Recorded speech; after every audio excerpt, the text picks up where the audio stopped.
Lasījums no Marka evaņģēlija 6. nodaļas. Un Jēzus no turienes aizgāja un devās uz savu tēvu zemi, un mācekļi gāja viņam līdzi. Kad pienāca sabats, viņš sāka sinagogā mācīt, un daudzi viņu dzirdēdami brīnījās un runāja, kurienes viņam tas, kas tā par gudrību viņam dota, un kāda brīnumi notiek caur viņu rokām. Vai viņš nav Dēvs, Marijas dēls un Jēkaba, Jāzepa, Jūdas un Sīmaņa brālis, vai viņa māsas nav šeit pie mums? Un tā viņa apgrēkojās viņa dēļ. Tad Jēzus tiem sacīja: Pravietis nekur nav mazāk godāts kā savā tēva zemē, savos ratos un savā namā. Un viņš tur nevarēja darīt nevienu brīnumu, vien rokas uzlicis, dziedināja dažus slimus. Viņš bija izbrīnīts par viņu neticību. Viņš mācīdams apstaigāja apkārt cietus. Tad viņš aicināja 12 mācekļus un sūtīdams viņus par 2, deva tiem varu ar nešķīstiem gariem. Un viņš tiem piekodināja neko neņemt līdzi ceļā, kā viņas pieķi, nec maizi, nec somu, nec varu naudu jostā, bet apavus un nevilkt 2 vārdus mugurā. Viņš tiem sacīja: kur jūs ieiesiet kādā namā, tur arī palieciet, līdz jūs no turienes aiziet. Bet ja kādā vietā jūs neuzņems un neuzklausīs, tad aizietam no turienes, nokratiet putekļus no savām kājām viņiem par liecību. Un tie aizgāja un sludināja, lai ļaudis atgriežas no grēkiem, un tie izzina daudz dēmonu, slēdīja daudz slimo ēnu un tos dziedināja. Tā kunga vārds. Slavu Tev, Kristu.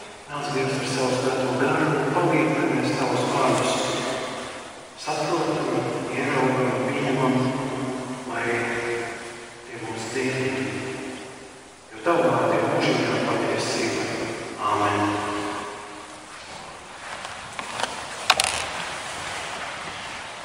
Tie, kas seko līdzi vecajā tulkojumā, var ievērot, ka jaunais tulkojums dažas lietas pasaka skaidrāk un katrā ziņā valoda raisās uz priekšu. Un evaņģēlijs vedina iedziļināties, ieklausīties, ko īsti Jēzus šeit dara, ko nozīmē šīs atsevišķās darbības, kurienes rodas pavisam iemesls. Visus mēs vienā vakarā spēcīgi, protams, nevaram ieskaties, tādēļ arī par katru Bībeles vietu mēs runājam savā ticības ceļā vēlreiz, un pēc gadiem kaut ko atklājam sev jaunu. Mēs atzam, Jēzus atgriežas dzimtajā pilsētā, un kā ir teikts jaunajā tulkojumā, Tēvs. Mēs redzam, ka viņi teikt, neieklausās, vienkārši nopietni, apšauba, ka viņš varētu ko tādu darīt, ko viņš dara. Varbūt pat apkaro, neļauj, tad tas ir vienmēr, ka teikties kaut kādā vietā traucē pastāvošo kārtību. Tātad, lai izvērtētu, kāds domā par sevi, kā par to instanci, kam ir tiesības noteikt, kas ir taisnība un kas nav. Te mēs varam saskatīt arī kādas likumības, kas darbojas visos laikos un palīdz saprast mums arī mūsu šodienas dzīvi.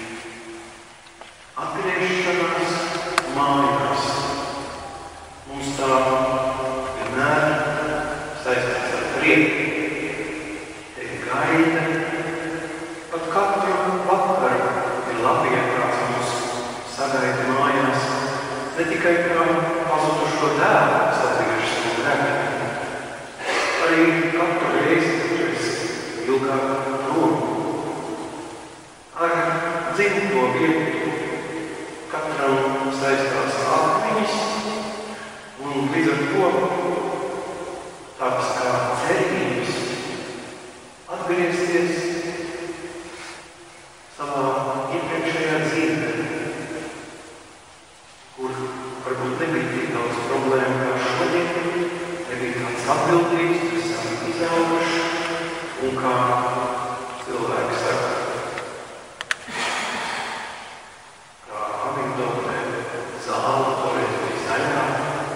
Jā, mēs mājās gribam satikt savus mīļos cilvēkus, parādīt arī sevi, kā ir mainījusies mūsu dzīve, ko mēs esam sasnieguši, kā mēs esam kļuvuši. Droši vien, ka ir iespējami arī citi varianti, bet liekas, ka visbiežāk mēs tomēr uz mājām, uz vecām mājām, uz dzīves mājām, uz to vietu, ko sauc par tēvzemi, steidzami ar cerībām un prieku, ka mūs uzņems, sapratīs, novērtēs. Nožēlās, lēns ir cilvēks, mājas ir tikai norieķinu veikšanas vieta.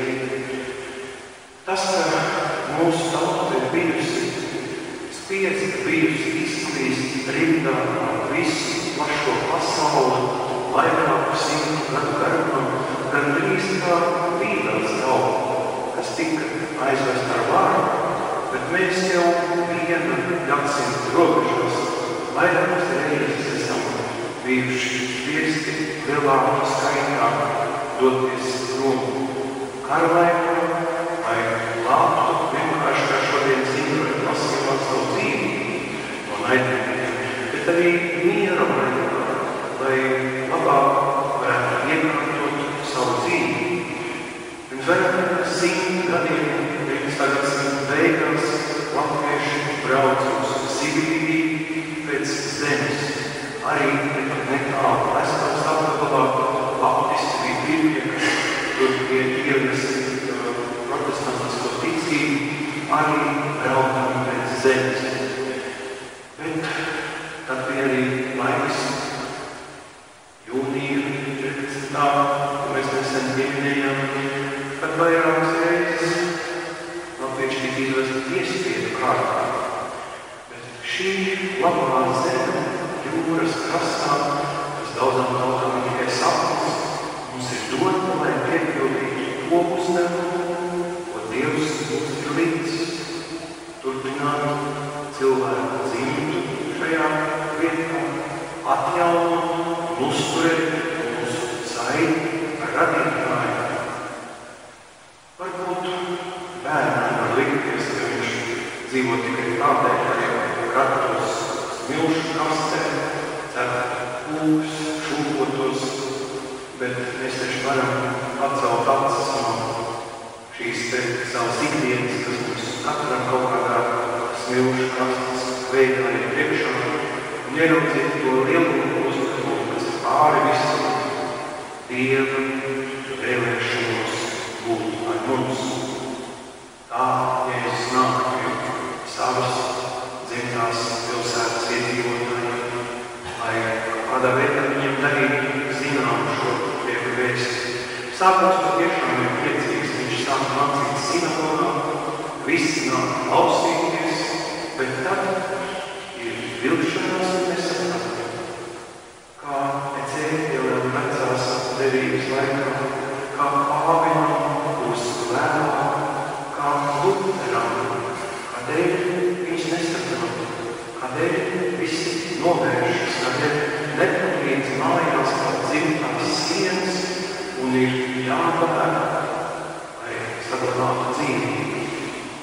Pēc tam saka, viss ir pazemojums, tas ir jāpanes arī tuviniekiem, kas gaidīja savēju, kad lekotos ar viņu. Arī Jēzus tuvinieki bija taču dzirdējuši, ka viņa dēlu uzklausa citos nogalos, ka viņam seko līdzi pat mācekļi.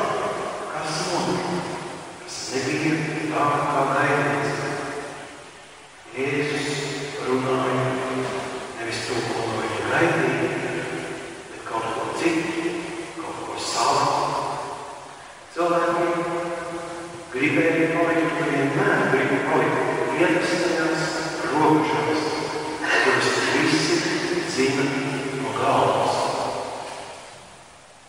Visdažādākās robežas, arī tautība, arī līmeņa par dzimumu robežas. Un tā visas šīs saliktās atšķirības traucē, ka mums nonāk Dieva prašana prātā, Kristus vienotības prātā, jo tikai tas var izmainīt. No kurienes viņš to ņēmis? Kas tā par gudrību, kas viņam ir dota, un kā tādi brīnumi nāk no viņa rokām?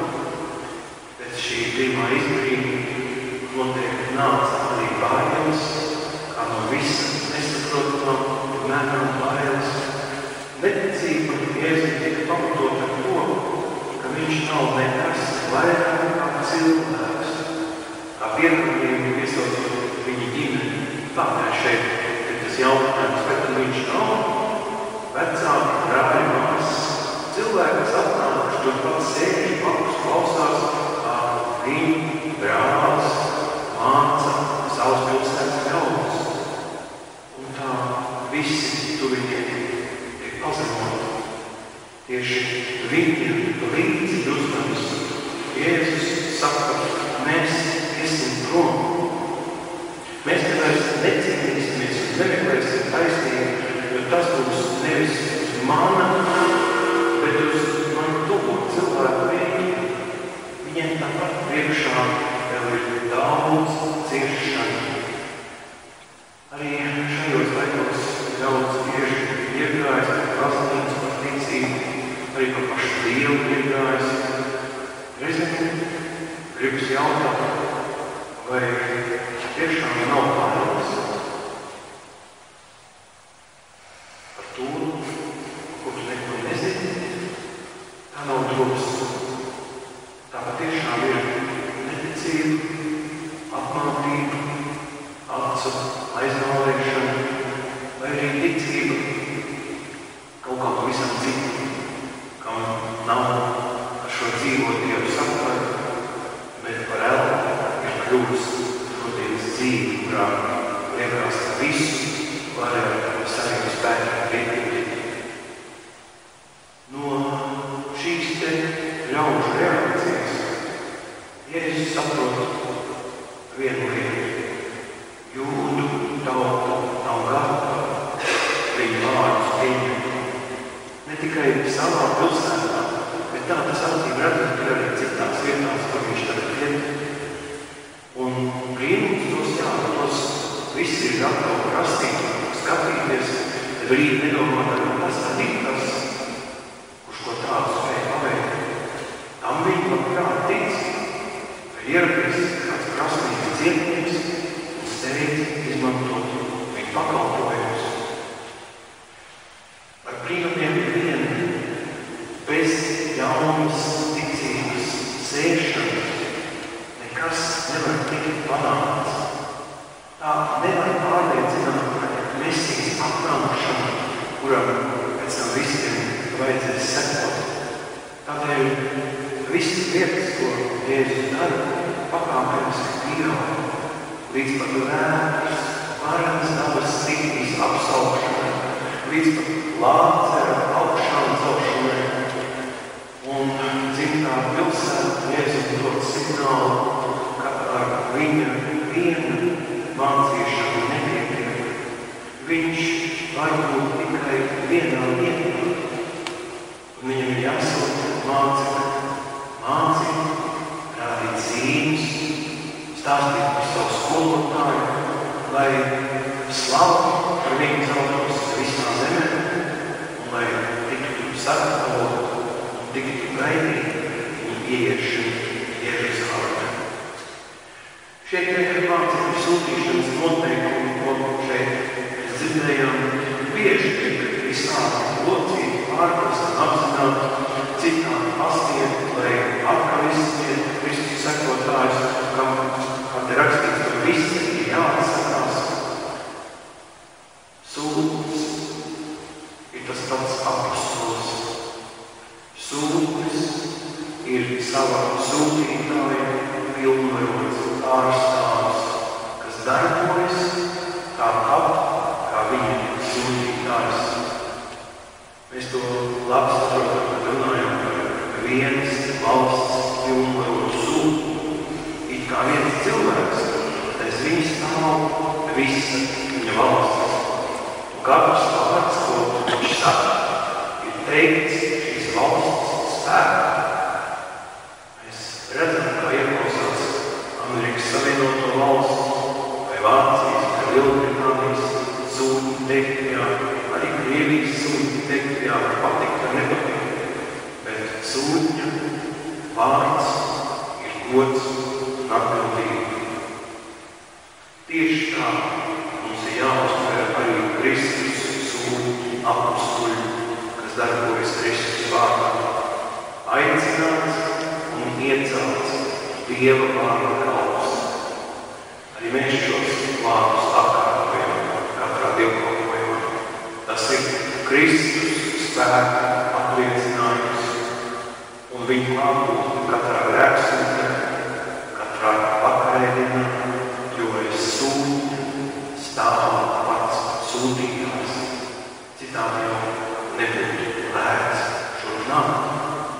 Tas ir tas negaidīgais spēks, par kuru runā Pāvils. Sava vājuma atzīšana ir pretstatā gribai visu nokārtot ar saviem pašu spēkiem. Kristus saviem 12 apostuļiem deva varu izdzīt jaunos garus. Arī mācības vārdi no viņa mutes nāca tādi, kā tos teikt Kristus, svētā un gara spēkā. Šis uzdevums prasīja īpašu sagatavotību. Tieši tāpat kā mūsu laikos. Nevaram mēs tā pēkšņi iecelties un sākt runāt, ja nav gars mums. Laika sagatavot nebija. Un Jēzus lika viņiem atteikties no visa lietām. Tas tika prasīts nevis kā mehānisks darbs, kā šodien kāds iztēlo askēzi, vingrinājumu, kas nepieciešama, lai to sasniegtu.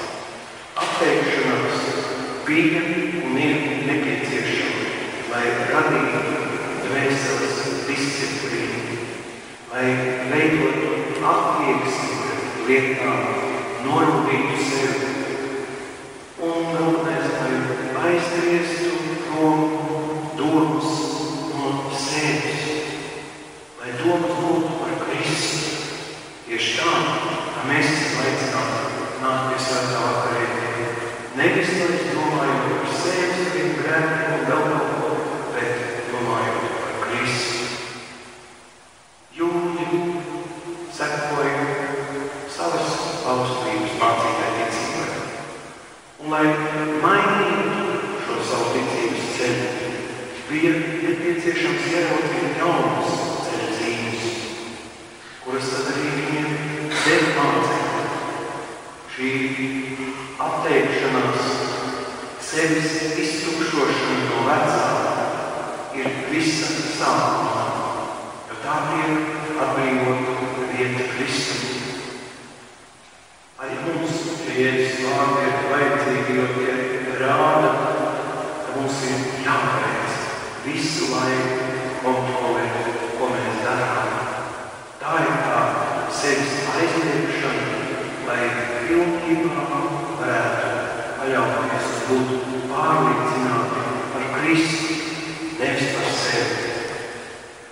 Un tik tas ir grūti, mēs katrs zinām, viegli to man teikt, kā es aiziešu lejā no kanceles, tad tūlīt priekšā nostāsies paši Dievu ieliktā atbildību par draudzi, par viņa vēstis uzzināšanu, lai tā nonāktu pie draudzes nesagrozīt, tad viens to neuzlabotu pēc savu prātu, pēc savas saprašanas. Mēs neesam apsturi, bet labā ziņa